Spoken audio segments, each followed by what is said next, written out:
Setelah Gus Zaini dan Gus Rumel tidak mampu menjawab siapa lagi korban, tantangan terakhir untuk Robitoh Alawiyah. Teman-teman bisa membacanya secara mandiri di link yang saya sematkan di kolom deskripsi. Tulisan terbaru dari Kiai Haji Madudin Usman Al-Bantani tanggal 21 Maret 2024. Penulis menyaksikan debat antara Sayyid Qori dan Gus Zaini tentang nasab Ba'alwi. Seru dan menarik. Seperti yang penulis kira, debat itu dimenangkan Sayyid Qori dengan telak. Gus Zaini tidak mampu menjawab pertanyaan Sayyid Qori, apakah ada kitab sebelum Al-Burqah yang menyebut Ubaidillah sebagai anak Ahmad bin Isa? Pertanyaan itu tidak akan bisa dijawab, karena memang Ubaidillah bukan anak dari Ahmad bin Isa, dan tidak ada kitab yang menyebutnya demikian sebelum abad ke-9 Hijriah. Sebelumnya, Gus Rumel bahkan bersepakat dengan penulis bahwa tidak ada satu kitab pun yang menyebut Ahmad bin Isa hijrah ke Yaman. Seperti juga ia bersepakat sebelum abad 9 Hijriah, tidak ada gelar Al-Muhajir untuk Ahmad bin Isa. Setelah Gus Rumel dan Gus Zaini, siapa lagi yang akan mengorbankan diri demi membela nasab palsu Ba'alwi?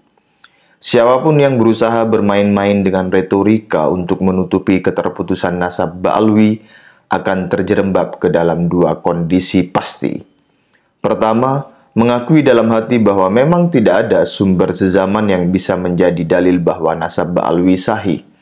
Yang kedua, terpaksa menutupi kekalahan dengan sengaja berdusta atau beretorika untuk menghindar dari mahallun niza, inti perdebatan. Seperti Gus Rumel yang mengelak pertanyaan tahun berapa manuskrip palsu Syarif Abul Jadid ditulis, Gus Zaini pun mengelak ketika ditanya kitab sebelum abad 9 yang menyebutkan Ubaidillah adalah benar anaknya Ahmad. Sekilas, nampak hujah Sayyid Qori itu dapat diputar-putar oleh Gus Zaini dengan diksi, signifikansi kitab sezaman, dan siapa ulama yang mensyaratkannya. Tetapi sebenarnya, banyaknya kalimat Gus Zaini itu hanya akar-akar di pinggir sungai deras dalam ketiadaan rotan. Lalu dengan sembarangan diraih untuk menyelamatkan diri. Persis seperti debat di Banten. Ia ibarat kumpulan anak bermain yang ramai suara tetapi sepi dari makna. Inti perdebatan, mana kitab nasab abad ke-5 sampai 9 yang menyebut Ubaidillah sebagai anak Ahmad? Tidak ada yang mampu menjawab. Sementara kitab nasab abad ke-6 dengan tegas menyebut Ahmad bin Isa tidak mempunyai anak bernama Ubaidillah. Signifikansi kitab sezaman atau yang mendekatinya adalah mutlak diperlukan. Tidak perlu menanyakan siapa yang mensyaratkannya, karena semua ulama sejarah dan nasab mensyaratkannya.